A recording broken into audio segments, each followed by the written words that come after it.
Hello friends, नमस्कार। स्वागत है आप सभी का आपके अपने यूट्यूब चैनल द स्टडी 2.5 में। आइए फ्रेंड्स, आज के वीडियो में हम लोग वैज्ञानिक परिदृश्य के अंतर्गत रक्षा विज्ञान के टॉपिक को शुरू करते हैं, जो वैज्ञानिक परिदृश्य का दूसरा टॉपिक है। इसके पहले हम लोग इसके पहले टॉपिक को डिटेल से कंप्लीट कर चुके हैं। जो लोग उस वीडियो को नहीं देखे हैं, वीडियो चैनल के प्लेलिस्ट में उपलब्ध है, आप सभी वहाँ से देख सकते हैं, और प्लेलिस्ट आपको डिस्क्रिप्शन बॉक्स में भी उपलब्ध है, वहाँ से भी आप सभी देख सकते हैं। तो चलिए आज के टॉपिक की बात करते हैं, रक्षा विज्ञान की बात करते हैं, जो आने वाले एग्जाम के दृष्टिकोण से काफ़ी महत्वपूर्ण प्रश्न इसमें कवर किया गया है।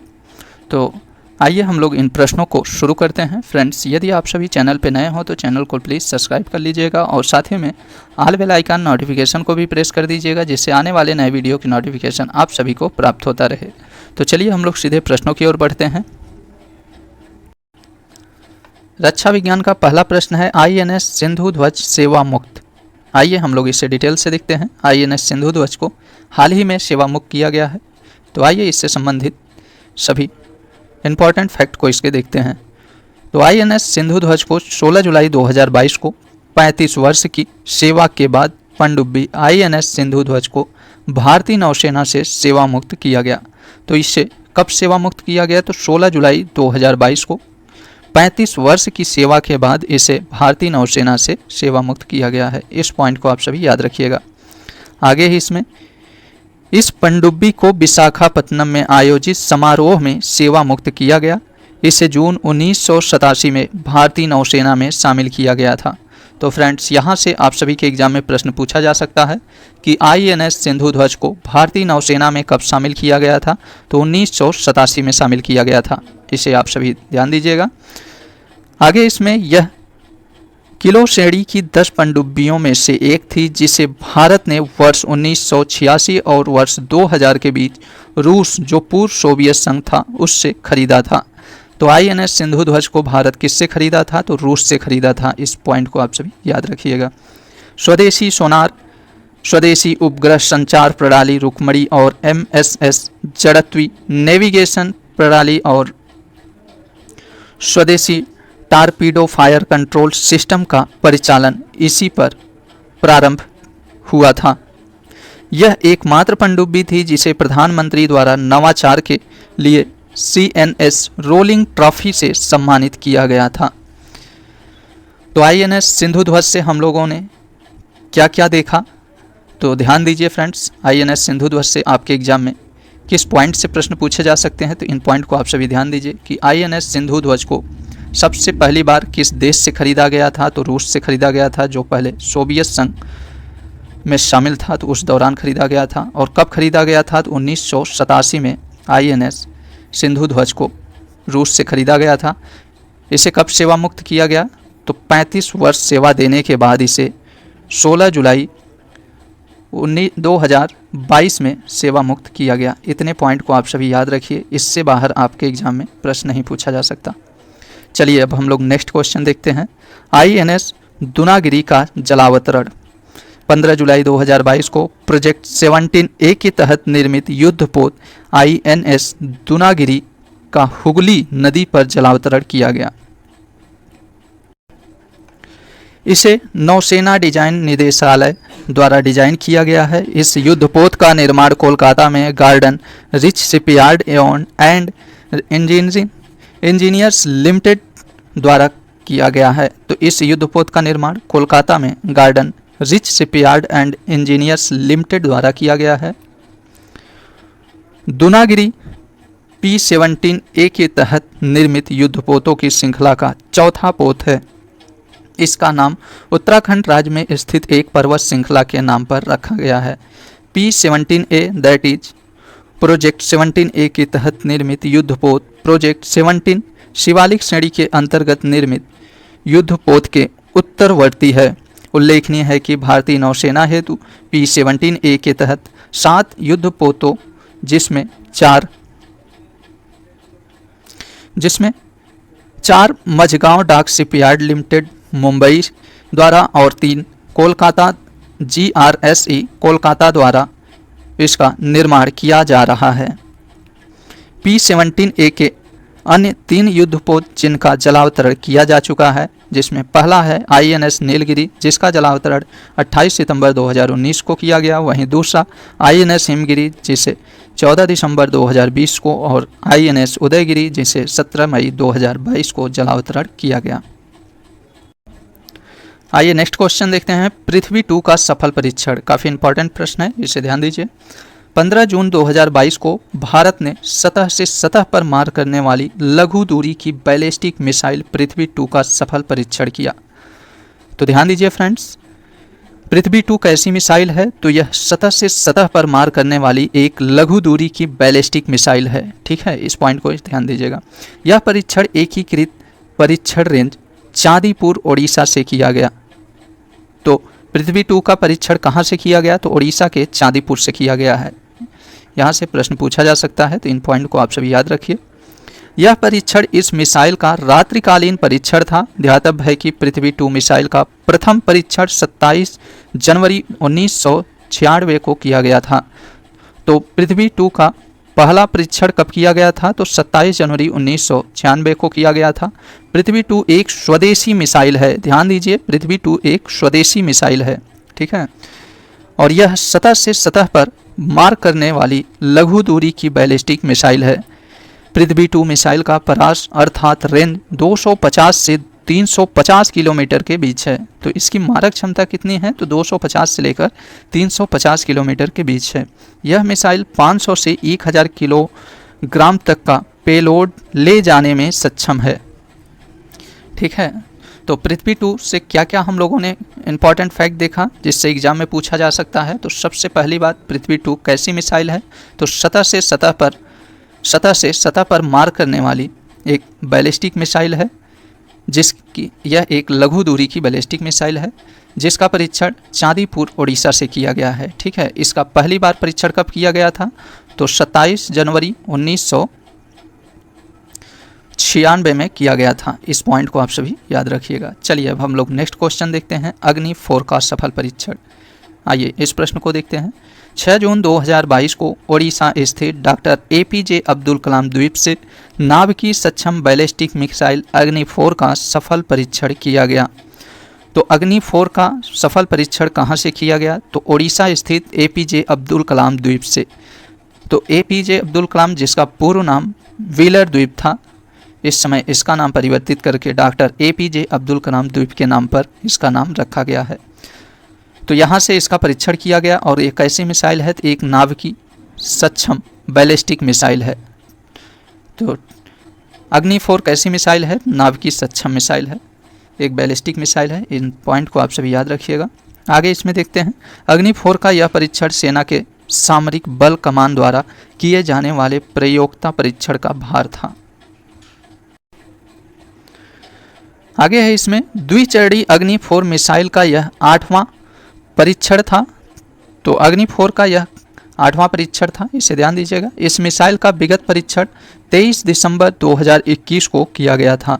स्वदेशी तकनीक से विकसित अग्नि 4 मिसाइल की लंबाई 20 मीटर और वजन 17 टन है। सतह से सतह पर मार करने वाली इस मिसाइल की मारक क्षमता लगभग 4000 किलोमीटर है। तो अग्नि 4 मिसाइल की मारक क्षमता कितनी है? तो 4000 किलोमीटर है। यह मिसाइल ठोस ईंधन प्रौद्योगिकी द्वारा संचालित है। चलिए नेक्स्ट क्वेश्चन देखते हैं, INS निशंक एवं INS अक्षय सेवा मुक्त। जो अभी हाल ही में INS निशंक और INS अक्षय को सेवा मुक्त किया गया है, आइए हम लोग इसे देखते हैं। 3 जून 2022 को INS निशंक को सेवा मुक्त किया गया। इसके साथ ही INS अक्षय को भी सेवा मुक्त किया गया है। दोनों कॉर्वेट को मुंबई महाराष्ट्र स्थित नेवल डॉकयार्ड में आयोजित समारोह में सेवा मुक्त किया गया। बात किया जाए INS निशंक की, तो INS निशंक यह वीर श्रेणी के कॉर्वेट की श्रृंखला का चौथा पोत था।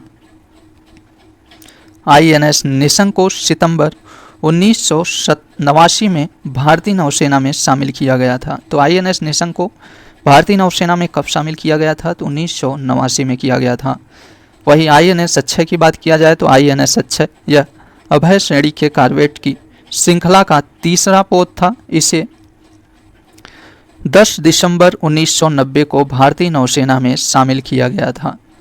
तो INS अक्षय को कब शामिल किया गया था? तो 10 दिसंबर 1990 को। दोनों पोतों ने अपने सेवा काल में कारगिल युद्ध के दौरान ऑपरेशन तलवार और ऑपरेशन पराक्रम सहित कई नौसैनिक अभियानों में भाग लिया। विदित हो कि वर्ष 2016 में INS निशंक को जम्मू एवं कश्मीर में उरी हमलों के बाद तैनात किया गया था। तो उरी हमलों के बाद जम्मू कश्मीर में किस पोत को तैनात किया गया था? तो INS निशंक को, इसे ध्यान दीजिएगा। आइए नेक्स्ट क्वेश्चन देखते हैं। INS गोमती जिसे हाल ही में सेवा मुक्त किया गया है, आइए इसे देखते हैं। 28 मई 2022 को INS गोमती को सेवा मुक्त किया गया। तो कब किया गया? तो 28 मई 1922 को। 34 वर्ष तक भारतीय नौसेना में सेवा देने के पश्चात मुंबई में आयोजित एक समारोह में इसे सेवा मुक्त कर दिया गया। तो कितने वर्ष तक यह सेवा में था? तो 34 वर्ष तक था, जिसे भारतीय नौसेना में 34 वर्ष की सेवा देने के बाद इसे सेवा मुक्त कर दिया गया है। यह गोदावरी श्रेणी के निर्देशित मिसाइल युद्ध पोतों की श्रृंखला की तीसरा पोत एवं कार्य मुक्त के समय पश्चिमी बेड़े का सबसे पुराना पोत था। तो INS गोदावरी कैसा पोत था? तो गोदावरी श्रेणी के निर्देशित मिसाइल युद्ध पोतों की श्रृंखला का तीसरा पोत एवं कार्य मुक्त के समय पश्चिमी बेड़े का सबसे पुराना पोत था। INS गोमती का नाम गोमती नदी से व्युत्पन्न है। इसे 16 अप्रैल 1988 को भारतीय नौसेना में शामिल किया गया था। तो INS गोमती को कब शामिल किया गया था भारतीय नौसेना में? तो 1988 में, इसे ध्यान दीजिएगा। गौरतलब है कि गोमती श्रेणी के अन्य दो पोतों जिसमें INS गोदावरी और INS गंगा को क्रमशः 23 दिसंबर 2015 और 22 मार्च 2018 को सेवा मुक्त किया जा चुका है। ध्यातव्य है कि गोदावरी श्रेणी के तीनों पोतों का निर्माण मझगांव डाकी शिपयार्ड लिमिटेड मुंबई द्वारा किया गया था। INS गोमती को राष्ट्रीय समुद्री सुरक्षा में उल्लेखनीय योगदान हेतु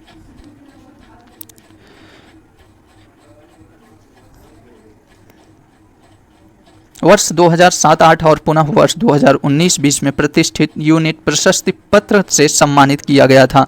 28 मई 2022 को पोत को औपचारिक रूप से उत्तर प्रदेश सरकार को हस्तांतरित किया गया। सेवा मुक्त के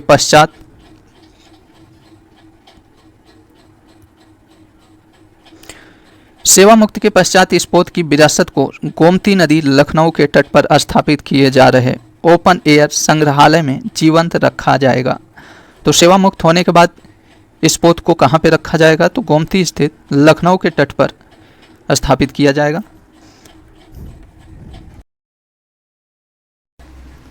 आइए नेक्स्ट क्वेश्चन देखते हैं। गगन का उड़ान परीक्षण। गगन क्या है? तो गगन एक स्वदेशी नेविगेशन सिस्टम प्रणाली है, ठीक है। तो आइए इसके विषय में हम लोग डिटेल से देखते हैं, काफ़ी इंपॉर्टेंट क्वेश्चन है। 28 अप्रैल 2022 को भारतीय विमानपत्तन प्राधिकरण द्वारा गगन प्रणाली का सफलतापूर्वक उड़ान परीक्षण किया गया।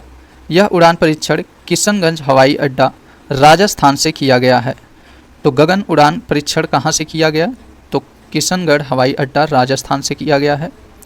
यह सफल परीक्षण भारतीय नागरिक उड्डयन के इतिहास में एयर नेविगेशन सर्विसेज के क्षेत्र में एक बड़ी उपलब्धि है। भारत ऐसी सफलता प्राप्त करने वाला एशिया प्रशांत का पहला देश बन गया है। तो भारत एयर नेविगेशन सर्विसेज की उपलब्धि प्राप्त करके एशिया प्रशांत का पहला देश बन गया है। भारतीय विमानपत्तनम प्राधिकरण ने यह उपलब्धि गगन आधारित LPBG प्रक्रियाओं का उपयोग करके प्राप्त की। इंडिगो स्वदेशी नेविगेशन सिस्टम गगन का उपयोग करके विमान उतारने वाली देश की पहली एयरलाइन बन गई है। तो आपसे प्रश्न पूछा जा सकता है कि भारत की कौन सी एयरलाइन स्वदेशी नेविगेशन सिस्टम गगन का उपयोग करके विमान उतारने वाली पहली एयरलाइंस बन गई है? तो इंडिगो बनी है, इसको याद रखिएगा आप सभी। आइए अब नेक्स्ट क्वेश्चन देखते हैं। भारत का पहला ड्रोन स्कूल, आइए इसे देखते हैं कहाँ पे पहला ड्रोन स्कूल खोला गया भारत का। तो 10 मार्च 2022 को मध्य प्रदेश के ग्वालियर में देश के पहले ड्रोन स्कूल का उद्घाटन किया गया। तो देश का पहला ड्रोन स्कूल कहाँ पे खोला गया? तो मध्य प्रदेश के ग्वालियर में खोला गया है, ठीक है, इसे याद रखिएगा। 11 दिसंबर 2021 को राज्य में 5 ड्रोन स्कूल खोलने की घोषणा की गई थी। जिसमें अन्य 4 स्थान की बात किया जाए तो अन्य 4 शहरों में भोपाल, इंदौर, जबलपुर और सतना है। ठीक है, तो 5 ड्रोन स्कूल खोलने की बात की गई थी, जिसमें पहला ड्रोन स्कूल मध्य प्रदेश के ग्वालियर में खोला गया है, वहीं दूसरा भोपाल, इंदौर, जबलपुर और सतना में प्रस्तावित है खोलने की। नेक्स्ट देखते हैं प्रलय भारत की नई मिसाइल। आइए इसे देखते हैं। 22 से 23 दिसंबर 2021 को डीआरडीओ ने एक नई मिसाइल प्रलय के उड़ान परीक्षण सफलतापूर्वक संपन्न किए। ये परीक्षण ओडिशा तट स्थित एपीजे अब्दुल कलाम द्वीप से किया गया। तो प्रलय भारत की नई मिसाइल है जो डीआरडीओ द्वारा इस मिसाइल का उड़ान परीक्षण किया गया है। तो इसका परीक्षण कहाँ पे किया गया? तो ओडिशा स्थित एपीजे अब्दुल कलाम द्वीप से किया गया है। ठीक है, यह प्रथम अवसर था जब भारत ने लगातार 2 दिनों के अंतराल पर किसी बैलिस्टिक मिसाइल के 2 लगातार उड़ान परीक्षण सफलतापूर्वक संपन्न किए। तो ध्यान दीजिए, यह प्रथम अवसर था जब भारत में लगातार 2 दिनों के अंतराल पर किसी बैलिस्टिक मिसाइल के 2 लगातार उड़ान परीक्षण सफलतापूर्वक संपन्न हुए। 22 दिसंबर 2021 को प्रलय मिसाइल का प्रथम उड़ान परीक्षण सफलतापूर्वक संपन्न हुआ। परीक्षण के दौरान मिसाइल ने अपने सभी उद्देश्यों को प्राप्त किया। 23 दिसंबर 2021 को प्रलय मिसाइल का द्वितीय उड़ान परीक्षण सफलतापूर्वक संपन्न हुआ। यह परीक्षण इस मिसाइल की सटीकता और मारकता को सिद्ध करने के लिए अपेक्षाकृत अधिक वजनी विस्फोटक शीर्ष के साथ एवं भिन्न रेंज के लिए किया गया। प्रलय एक सामरिक लघु दूरी की बैलिस्टिक मिसाइल है। तो प्रलय कैसी मिसाइल है? तो एक लघु दूरी की बैलिस्टिक मिसाइल है। यह एक स्वदेशी नई पीढ़ी की सतह से सतह पर मार करने वाली मिसाइल है। तो प्रलय कैसी मिसाइल है? तो एक स्वदेशी मिसाइल है, नई पीढ़ी की, जो सतह से सतह पर मार करने वाली मिसाइल है। यह मिसाइल ठोस प्रतिरोधक रॉकेट मोटर एवं कई नई प्रौद्योगिकियों द्वारा संचालित होती है। यह मिसाइल केवल पारंपरिक युद्ध शीर्ष को वहन करने के लिए ही डिजाइन की गई है। इस मिसाइल की मारक दूरी 150 से 500 किलोमीटर है। ठीक है, इसे मोबाइल लॉन्चर से लॉन्च किया जा सकता है। इस मिसाइल को पृथ्वी रक्षा वाहन नामक एक वायुमंडलीय इंटरसेप्टर मिसाइल के व्युत्पन्न की संज्ञा दी जा रही है। तो किसकी संज्ञा दी जा रही है? पृथ्वी रक्षा वाहन नामक एक वायुमंडलीय इंटरसेप्टर मिसाइल के व्युत्पन्न की संज्ञा दी जा रही है। ठीक है, नेक्स्ट क्वेश्चन है आईएनएस खुखरी सेवा मुक्त। आइए इसे देखते हैं। आईएनएस खुखरी को सेवा मुक्त हाल ही में किया गया है। तो आइए इसे देखते हैं। 23 दिसंबर 2021 को आईएनएस खुखरी को सेवा मुक्त किया गया। तो कब किया गया? 23 दिसंबर 2021 को। आईएनएस खुखरी पहला स्वदेशी निर्मित मिसाइल वाहक कारबेट है। तो कैसा मिसाइल है यह? आईएनएस खुखरी तो पहला स्वदेशी निर्मित मिसाइल वाहक कारबेट है। इसका निर्माण मझगांव डाक शिप बिल्डर्स लिमिटेड मुंबई द्वारा किया गया है। तो इसका निर्माण कहाँ पे किया गया था? तो मझगांव डाक शिप बिल्डर्स लिमिटेड मुंबई द्वारा किया गया था। इसे 23 अगस्त 1989 को भारतीय नौसेना में शामिल किया गया था। तो आईएनएस खुखरी को भारतीय नौसेना में कब शामिल किया गया था? 23 अगस्त 1989 को। इस डेट को याद रखिए। आईएनएस खुखरी को पश्चिमी और पूर्वी दोनों बड़े बेड़े का हिस्सा होने का गौरव प्राप्त रहा। सेवा काल के दौरान आईएनएस खुखरी ने 6,44,897 समुद्री मील से अधिक की दूरी तय की है, जो पृथ्वी और चंद्रमा के बीच की दूरी का 3 गुना या 30 बार विश्व की परिक्रमा करने के बराबर है। तो ध्यान दीजिए, आईएनएस खुखरी इतनी दूरी तय की है जिसमें पृथ्वी और चंद्रमा के बीच की 3 गुना और विश्व की परिक्रमा की देखा जाए तो विश्व की परिक्रमा 30 बार के बराबर यह दूरी तय की है। ठीक है, तो इसे ध्यान दीजिएगा। यह कारबेट भारतीय सेना के गोरखा ब्रिगेड से संबद्ध था। आइए अब हम लोग अग्नि प्राइम का सफल परीक्षण देखते हैं। नेक्स्ट क्वेश्चन है अग्नि प्राइम का सफल परीक्षण। 18 दिसंबर 2021 को रक्षा अनुसंधान एवं विकास संगठन डीआरडीओ द्वारा अग्नि प्राइम मिसाइल का परीक्षण सफलतापूर्वक संपन्न किया गया। यह परीक्षण ओडिशा तट स्थित डॉक्टर APJ अब्दुल कलाम द्वीप से किया गया। यह इस मिसाइल का द्वितीय परीक्षण था। उल्लेखनीय है कि 28 जून 2021 को इस मिसाइल का पहला परीक्षण किया गया था।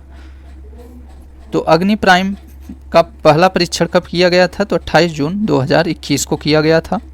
अग्नि श्रेणी की सतह से सतह पर मार करने वाली मिसाइलों का अत्याधुनिक संस्करण है। इसकी मारक क्षमता 1000 से 2000 किलोमीटर तक है। तो इसकी मारक क्षमता कितनी है? तो 1000 से 2000 किलोमीटर तक है। इसकी वजन की बात किया जाए तो इसका वजन 23 से 25 टन है। यह एक नई पीढ़ी की परमाणु क्षमता युक्त मिसाइल है। यह मध्यम दूरी की बैलिस्टिक मिसाइल है। तो कैसी मिसाइल है यह? तो परमाणु क्षमता युक्त मिसाइल है और मध्यम दूरी की एक बैलिस्टिक मिसाइल है। आइए अब हम लोग नेक्स्ट क्वेश्चन देखते हैं। भारतीय तटरक्षक पोत सार्थक को 28 अक्टूबर 2021 को राष्ट्र की समुद्री सुरक्षा और रक्षा को बढ़ावा देने के लिए स्वदेशी रूप से निर्मित भारतीय तटरक्षक पोत सार्थक को गोवा में राष्ट्र को समर्पित किया गया।